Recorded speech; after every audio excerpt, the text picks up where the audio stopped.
नमस्कार, आप देख रहे हैं न्यूज वन इंडिया में हूं आपके साथ कीर्ति बिंदल और बुलेटिन का आगाज बड़ी खबर के साथ करें। दिल्ली से कांग्रेस की पूर्व अध्यक्ष सोनिया गांधी की तबीयत बिगड़ गई है। दिल्ली के सरगंगा राम अस्पताल में वो भर्ती हैं। हालत अभी हालांकि स्थिर बताई जा रही है। बड़ी खबर आपको बता रहे हैं, दिल्ली के सरगंगा राम अस्पताल में भर्ती हैं सोनिया गांधी। कांग्रेस की पूर्व अध्यक्ष सोनिया गांधी की तबीयत बिगड़ी है। दिल्ली के सरगंगा राम अस्पताल में उन्हें भर्ती कराया गया है। हालत अभी फिलहाल स्थिर बताई जा रही है, लेकिन ताज़ा अपडेट क्या है ये हम जानने की कोशिश जरूर करेंगे। आपको बताएं कि सोनिया गांधी ने अभी कुछ ही दिन पहले राजनीति से संन्यास लिया और अभी उनकी तबीयत भी काफी खराब बताई जा रही है। आगे बढ़ रहे कांग्रेस नेता राहुल गांधी की ओर से कैम्ब्रिज यूनिवर्सिटी में दिए गए बयान पर बीजेपी भड़क गई है। पार्टी के नेता अनुराग ठाकुर ने राहुल के बयान को झूठा और भारत को बदनाम करने वाला बताया है। उन्होंने कहा है कि कल के नतीजे दिखाते हैं कि कांग्रेस का सूपड़ा एक बार फिर से साफ हुआ है और ये रोने धोने का काम राहुल गांधी एक बार फिर विदेश की धरती पर कर रहे हैं। पैगासस पे राहुल गांधी जी की क्या मजबूरी थी कि उन्होंने अपना मोबाइल फोन जमा नहीं करवाया। और वो नेता जो भ्रष्टाचार के चलते बेल पर है, ऐसा क्या था उनके मोबाइल फोन पे जो उनको अपना छिपाने की जरूरत थी? वो और अन्य नेताओं ने अपना मोबाइल फोन क्यों जमा नहीं करवाया? बार बार झूठ बोलना, विदेशी धरती का इस्तेमाल करना, विदेशी दोस्तों का, विदेशी एजेंसियों का इस्तेमाल करना, ये आदत सी बन गई है और भारत को बदनाम करने की आदत बन गई। ये नफरत राहुल गांधी जी की प्रधानमंत्री के खिलाफ तो हो सकती है, लेकिन देश को बदनाम करने की यह साजिश बार बार जो विदेशी धरती से होती है, कभी विदेशी दोस्तों के माध्यम से होती है, ये अपने आप में प्रश्न चिन्ह खड़ा करता है कि कांग्रेस का एजेंडा। विदेशी धरती से राहुल गांधी ने एक बार फिर से विवादित बयान दे दिया है। लंदन की कैम्ब्रिज यूनिवर्सिटी में एमबीए के छात्रों को संबोधित करते हुए राहुल ने भारत सरकार को ही घेरना शुरू कर दिया। यहां तक कह दिया कि भारत में लोकतंत्र खतरे में है। राहुल ने खुद की जासूसी करवाने का आरोप भारत सरकार पर लगाया। कहा कि अफसरों ने उन्हें फोन पर संभल कर बात करने की सलाह दी थी। यह भी कहा कि भारत की सभी संस्थानें सरकार के कब्जे में हैं। मीडिया और न्यायालयों पर भी सरकार का नियंत्रण है। लोकतंत्र के साथ खिलवाड़ किया जा रहा है।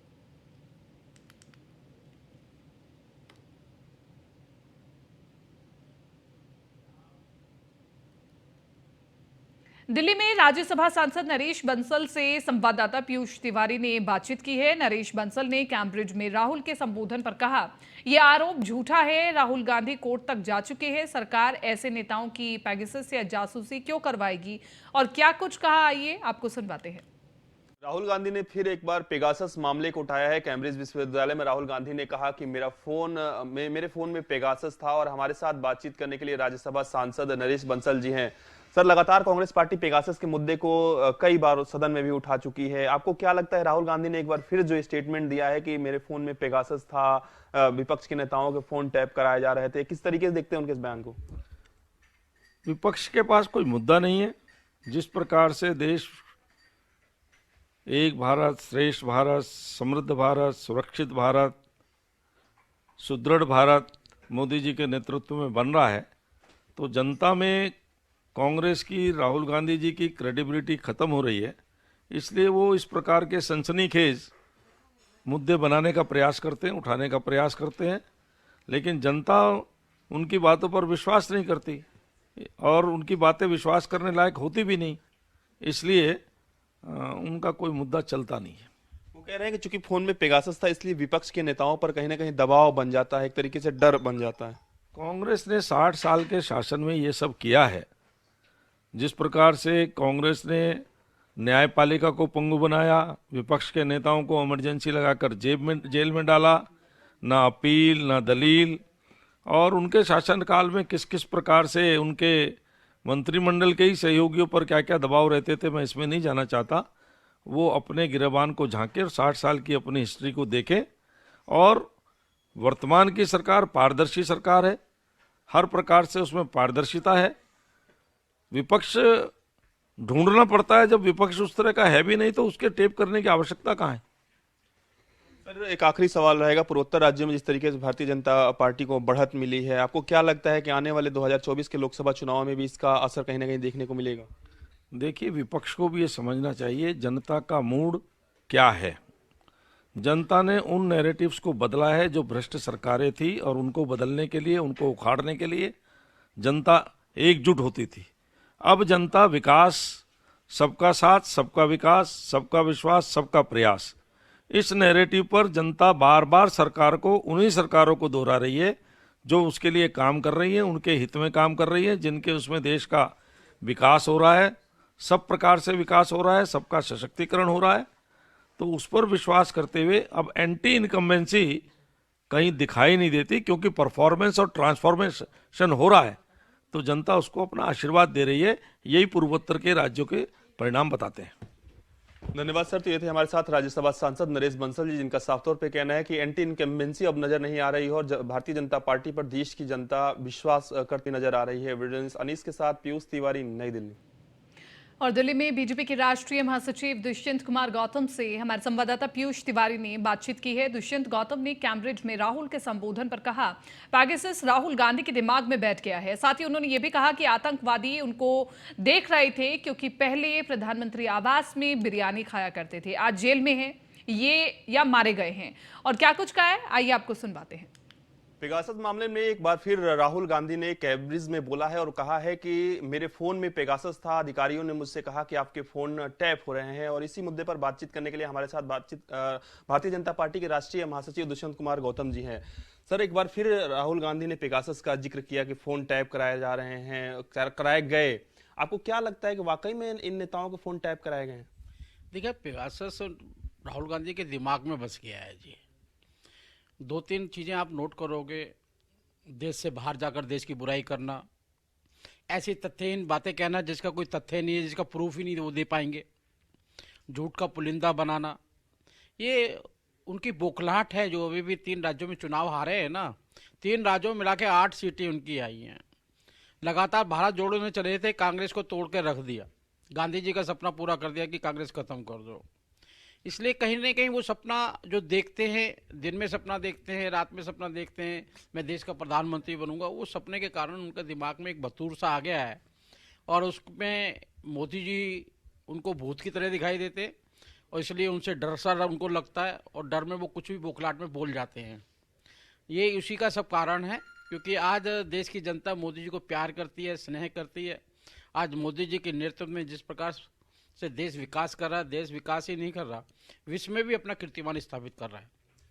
सर, अगर हम बात करें तो भारत जोड़ो यात्रा का भी उन्होंने जिक्र किया। उन्होंने कहा कि जब मैं वहां पे भारत जोड़ो यात्रा निकाल रहा था, जम्मू कश्मीर का उन्होंने जिक्र किया, तो एक शख्स मेरे पास आए। हालांकि सुरक्षाकर्मी ये कह रहे थे कि आप आम लोगों से बातचीत मत करिए, खतरा हो सकता है, लेकिन एक शख्स उनके पास आया और उस शख्स ने कहा कि आपको जो लोग देख रहे थे वो आतंकवादी हैं, और मैं वहां से चुपचाप निकल गया। किस तरीके से देखते हैं आप उनके इस बयान को? हाँ, आतंकवादी उनको देख रहे थे, क्योंकि वो पहले उनके प्रधानमंत्री हाउस में आके बिरयानी खाया करते थे ना। उनको याद आ रहा होगा वो समय जब कश्मीर के अंदर सेना पे बंदूक ताना करते थे, पत्थर फेंका करते थे, स्कूल जलाया करते थे, भारत का झंडा जलाया करते थे। और आज शांति अमन चैन है 370 हटने के बाद में। आज उनको लगता है कि उनका आदर्श जा रहा है राहुल गांधी, इसलिए वो अपने आप को गौरवान्वित महसूस कर रहे हैं, लेकिन कर कुछ नहीं सकते। आज वही कश्मीर है 370 हटने के बाद में, जहाँ पर गोलियां चलती थी, आग उठती थी चारों तरफ, आज वहाँ पर वो बर्फ से खेल कर आए हैं। वहाँ पर लोगों को मैसेज दे के आए हैं, आइए कश्मीर के अंदर आइए, ये भारत का कश्मीर है, वो कश्मीर है जो मोदी जी ने बनाया है, जिसके अंदर अमन चैन शांति है। जो पहला स्वर्ग भारत जो कश्मीर था वो लौट कर आ चुका है। एक आखिरी सवाल रहेगा सर, कल जिन राज्यों के विधानसभा चुनाव के नतीजे है, भारतीय जनता पार्टी को वहां भी कहीं ना कहीं बढ़त मिलती हुई नजर आई। आपको लगता है कि इसका सीधा जो असर है वो लोकसभा के चुनाव में भी देखने को मिलेगा? देखिएगा, देश की जनता ने, नॉर्थ ईस्ट की जनता ने ये निर्धारित कर लिया है कि ये देश मोदी जी के नेतृत्व में बढ़ सकता है। धन्यवाद सर। तो ये थे हमारे साथ भारतीय जनता पार्टी के राष्ट्रीय महासचिव दुष्यंत कुमार गौतम जी, जिनका साफ तौर पे कहना है कि नॉर्थ ईस्ट की जनता ने भारतीय जनता पार्टी पर एक बार फिर से भरोसा जताया है और इसका सीधा असर कहीं ना कहीं 2024 के चुनाव में भी देखने को मिलेगा। अनीस के साथ पीयूष तिवारी, नई दिल्ली। और अगली खबर जयपुर से आपको बता दें, कल सीएम जाएंगे एसएमएस मेडिकल कॉलेज। कॉलेज के प्लैटिनम जुबली समारोह के होंगे मुख्य अतिथि। कार्यक्रम के विशिष्ट अतिथि होंगे स्वास्थ्य मंत्री प्रसादी लाल मीणा। सुबह 11 बजे से न्यू एकेडमिक ब्लॉक के सभागार में होगा कार्यक्रम। तो बड़ी खबर आपको बता रहे हैं, एसएमएस हॉस्पिटल जाएंगे मुख्यमंत्री अशोक गहलोत। कार्यक्रम के विशिष्ट अतिथि होंगे स्वास्थ्य मंत्री प्रसादी लाल मीणा। सुबह 11 बजे से न्यू एकेडमिक ब्लॉक के सभागार में कार्यक्रम होगा। कल सीएम जाएंगे एसएमएस मेडिकल कॉलेज। वक्त एक बहुत छोटे से ब्रेक का, जल्द हाजिर होंगे। और ब्रेक के बाद रुक कर रहे अगली खबर का। नालंदा में वार्ड पार्षद परमानंद की 18 फरवरी को असामाजिक तत्वों ने गोली मारकर के हत्या कर दी थी। इससे समाज आहत हुआ है। बिहार शरीफ अस्पताल चौक पर अपराधियों की गिरफ्तारी को लेकर के धानुक एकता मंच के कार्यकर्ता और पदाधिकारियों ने धरना दिया। आपको बता दें कि जिलाध्यक्ष मुकेश धानुक और मीडिया प्रभारी अमोद कुमार ने कहा है कि दिन प्रतिदिन अपराधियों के हौसले बढ़ते जा रहे हैं। धानुकों की हत्या की जा रही है, उन पर अत्याचार हो रहा है और सरकार मौन है। आपको बता दें, मृतक के परिजनों को नौकरी और 50 लाख मुआवजा देने की मांग की गई है। उन्होंने कहा कि नालंदा में बढ़ते अपराध के विरोध में धानुक एकता मंच का आंदोलन चलता रहेगा। ये वर्तमान सरकार के विरोध में धरना प्रदर्शन रखा गया है कि यदि धानुक समाज का विशेष रूप से ध्यान नहीं दिया जाए तो आने वाला समय में धानुक समाज खुद की अपनी सरकार बनाने में भी कामयाब रखती है। इस पूरे आगे बढ़ रहे हैं। जेडीयू के पूर्व नेता उपेंद्र कुशवाहा इन दिनों विरासत बचाओ नमन यात्रा कर रहे हैं और इसके तहत वो सीतामढ़ी पहुंचे। यहां सीएम नीतीश कुमार और बिहार की महागठबंधन सरकार पर जोरदार हमला बोला। कुशवाहा ने कहा कि वे किसी भी परिस्थिति में बिहार में 2005 वाली स्थिति उत्पन्न नहीं होने देंगे। वो इसी मकसद से बिहार के विभिन्न जिलों का भ्रमण कर रहे हैं। साथ ही उपेंद्र कुशवाहा ने बताया कि सीतामढ़ी जिले में अलग अलग पदों के लिए 37 लोगों ने जदयू को छोड़ राष्ट्रीय लोक जनता दल की सदस्यता ग्रहण की है। दल बदलने वालों में जदयू से प्रमुख नाम बिहार की प्रदेश उपाध्यक्ष रेखा गुप्ता, किसान प्रकोष्ठ के उपाध्यक्ष लक्ष्मण सिंह कुशवाहा, बथनाहा से विधायक प्रत्याशी रहे चंद्रिका पासवान, अवधेश प्रसाद कुशवाहा, रवि सिंह कुशवाहा, बथनाहा के प्रखंड अध्यक्ष राम लखन सिंह समेत कई लोग शामिल हुए। बिहार विधानसभा में जिस तरह से बोल रहे थे नीतीश जी, उनकी दयनीय स्थिति को देखकर उनके ऊपर गुस्सा नहीं दया आती है। अब नीतीश जी गुस्सा के पात्र नहीं हैं, दया के पात्र हैं। किस तरह से गिरा कर बोल रहे थे कि उनके मंत्री क्या कर रहे हैं। अब उनके मंत्री उनकी बात नहीं मानते हैं। खुद ही उन्होंने कहा बिहार विधानसभा में कि कैबिनेट में कोई प्रपोजल जाता है उसको बाहर नहीं बोला जाता है जब तक कैबिनेट से पारित न हो जाए। सच है, यही होना चाहिए, लेकिन उनके कैबिनेट के मिनिस्टर ऐसा कर रहे हैं और विधानसभा में ऑन रिकॉर्ड मुख्यमंत्री जी गिड़गिड़ा कर यह बात बोल।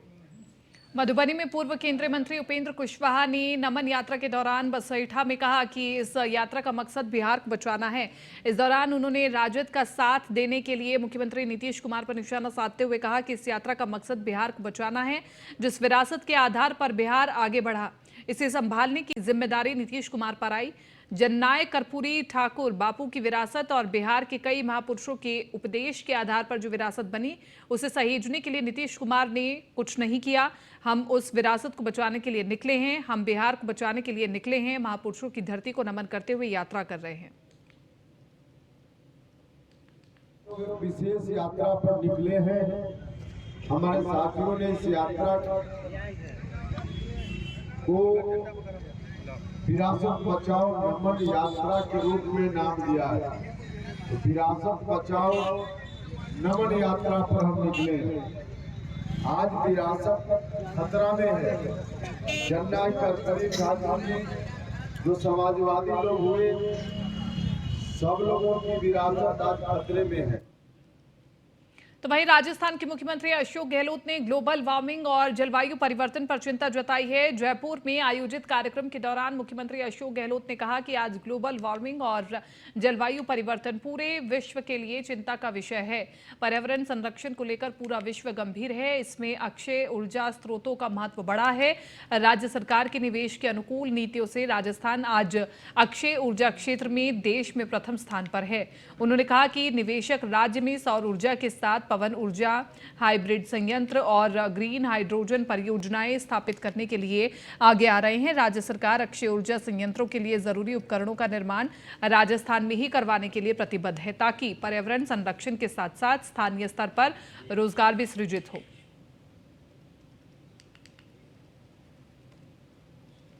आगे बढ़ रहे हैं। नगर निगम बटाला ने सफाई कर्मचारियों की लंबे समय से चली आ रही मांग को पूरा करते हुए संविदा के आधार पर सफाई कर्मचारियों की भर्ती की प्रक्रिया शुरू कर दी है।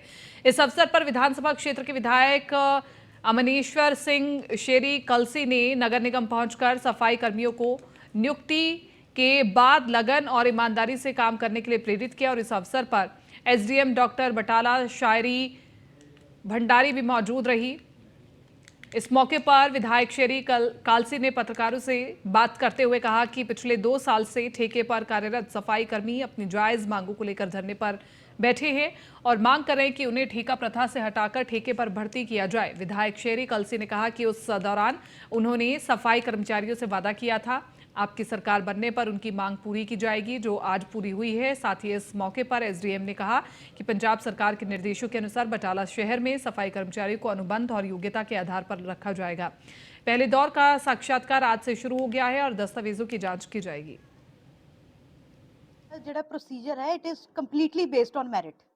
ਕਈ ਆਪਾਂ ਪੈਰਾਮੀਟਰਸ ਰੱਖੇ ਤਾਂ ਕਿ ਬਿਕੋਜ਼ ਸਾਡੇ ਕੋਲ 700 ਐਪਲੀਕੇਸ਼ਨਸ ਆ ਗਈਆਂ ਹਨ, ਉਹਦੇ ਵਿੱਚੋਂ ਸਿਰਫ ਆਪਾਂ 315 ਬੰਦੇ ਰੱਖਣੇ ਹਨ।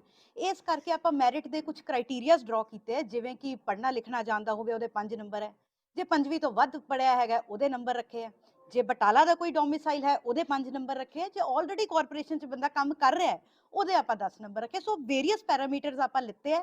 ਸੋ ਇਹਨਾਂ ਦੀ ਡਿਮਾਂਡ ਸੀ ਕਾਫੀ ਪੁਰਾਣੀ, ਕਿਉਂਕਿ ਡਿਮਾਂਡ ਇਹ ਉਦੋਂ ਦੀ ਨਹੀਂ ਚੱਲ ਰਹੀ ਸੀ। ਮੈਂ ਉਦੋਂ ਪ੍ਰੋਟੈਸਟ ਤੇ ਆਇਆ ਸੀ, ਉਹ ਤੋਂ ਪਹਿਲਾਂ ਕਾਫੀ ਲੰਮੇ ਸਮੇਂ ਤੋਂ ਇਹੋ ਡਿਮਾਂਡਾਂ ਇਹਨਾਂ ਦੀਆਂ ਚੱਲਦੀਆਂ ਸੀ।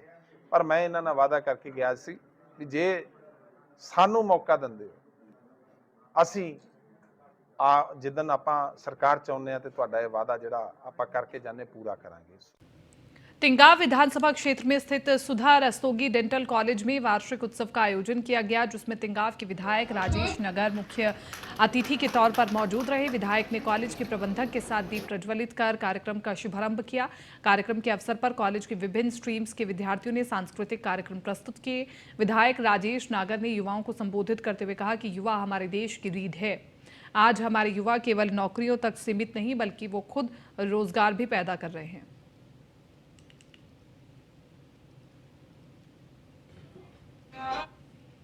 महाराष्ट्र की गढ़चिरौली में नक्सली हमले कम तो हुए हैं, लेकिन पूरी तरह से सिमटने का नाम नहीं ले रहे हैं। पुलिस ने क्षेत्र में नक्सल विरोधी अभियान चलाकर भी ऐसी घटनाओं पर काबू करने की कोशिश की है, फिर भी वो विफल नजर आ रहे हैं। पूर्वी महाराष्ट्र के गढ़चिरौली जिले में संदिग्ध नक्सलियों ने पुल निर्माण कार्य में लगे 3 वाहनों में आग लगा दी। पुलिस ने ये जानकारी दी। उन्होंने बताया कि घटना एटापल्ली तालुका में हुई है। साथ ही पुलिस ने कहा है कि इस सप्ताह जिले में इस तरह की ये दूसरी घटना है।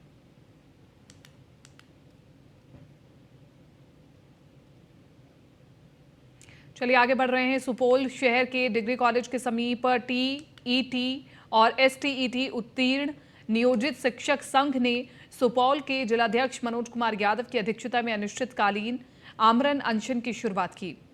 टीईटी एसटीईटी उत्तीर्ण नियोजित शिक्षकों ने विभिन्न मांगों को लेकर के धरना प्रदर्शन किया है।